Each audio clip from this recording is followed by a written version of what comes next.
Thank you, Freak. And Zyrene, going into this game, Kobe talked about the fact that both of these teams have very strong early games. He threw up those CS numbers from the top laners and the AD carries, showing them kind of right neck and neck when they come out of the lane phase. So we knew that it was going to play out pretty closely coming out of lane phase. Yeah. Both teams actually have the highest average gold lead at 10 minutes, 1 and 2 right there. So that's what we expected right out. Which means, of course, that things were going to play out in the way that team fights are going to be one of the biggest deciding factors in the game. And so I have to say, I have to commend both teams on actually crafting pretty decent team comps when it comes to that straight-up brawly team fight. Yeah, I think they drafted themselves pretty good comps for that. You know, giving balls Rumble, though, it's always a big mistake. You never want to give that guy that champion. He is probably the best Rumble in the world at the moment. He showed that on the international stage, too. He was drawing bans all the time. Not sure anybody would fight you on that. That is going to bring us to our replay, which is kind of one of the big turning points of the game and a showcase of that team fighting potential. And that match, you know, had a lot of big plays in it, and we've got a big tweet here, LCS Big Plays, at Brent Schenkel wrote, "Damn, what a combo equalizer in Brommel." And we're going to show you just that. 19 minutes into the game. I'm going to pull it right up here.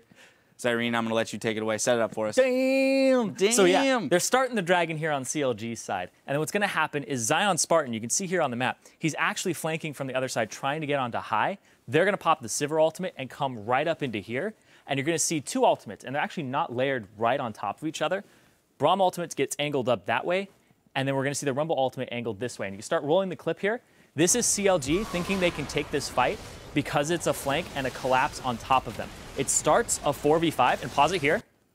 You can see the two ultimates are actually not on top of each other, but this is better because Sivir cannot re-enter the fight with her 500 range across this ultimate. If they were both layered here, she could kite downward and continue to deal her damage here. So because of this, this keeps Double Lift out of the fight, and even to get out of the fight, he is slow doing so. So we'll continue rolling the clip out here, and you're going to see the damage allocation from Double Lift is now, I have to get out of this fight. I cannot hit anybody around here, and Sneaky comes in from the backside to start dealing his damage. That was originally a 4-on-5, but the way that it was played by Cloud9 with the stacked ultimates is what ended up getting them back into the game and collapsing that tiny little gold deficit they had. So that's what ultimately launched them to start taking these team fights. And I talked about it earlier at the start of the show about how I thought CLG is a team to watch out for, but the big problem here is their team fights. Their team fights are always a little scattered. Their map movements, their map control, their map pressure is top tier. They know where to be and how many people to allocate there. They don't always know when to fight and when they can win that fight, or even how to do it. I was going to say, they seem to get a little over-aggressive sometimes, because as you pointed out there, they had the flank from Maokai, a level up on the Rumble as well. So that wasn't even a rank 2 Rumble out there that kind of decimated the team, but they felt they were in the position to fight. They popped the Sivir ulti and said, we're fighting. That happened a lot this game. If you remember back to near the end of the game where they were sieging tier 2 from Cloud9 upward, CLG pops the Sivir ultimate and starts going, and even Kobe said, he's like, I thought they were going to wait for a skill shot to land before they popped that. But no, they popped it and they tried to force the issue here because they were behind at that point. But when you're a little bit ahead, you want to start growing that lead. And CLG can do that, and they've shown that they can do that.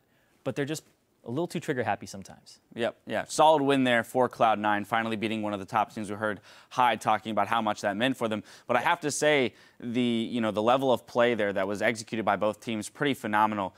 We are going to step away for just a bit while Team Liquid and Team Soul Mid loaded for the next match. So don't go anywhere. Our coverage of the NA/LCS Spring Split continues after this.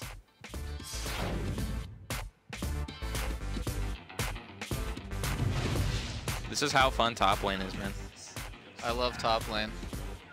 It's my favorite lane. Top lane is just a bunch of wet noodles slapping each other. Across the whole team, they're forced to flash, but they are still getting melted by the equalizer. Back in, that teleport's gonna happen. That turret can't be taken down. Meteos gets the smite. That means Xmithy and Zion Spartan are left alone. Uh-oh, here's the re-engage. That's the ulti. Meteos gets hit. Cloud9 wants it as well. CLG go for broke in their own base. Jarvan.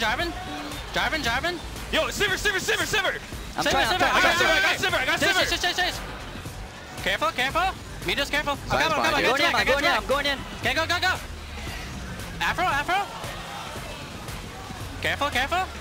Here comes the teleport in. Oh, it's going to be the Void Rush as well, but he's only going to the bottom lane. The heroes, balls and high, coming in strong. Cloud9 takes down Counter Logic Gaming.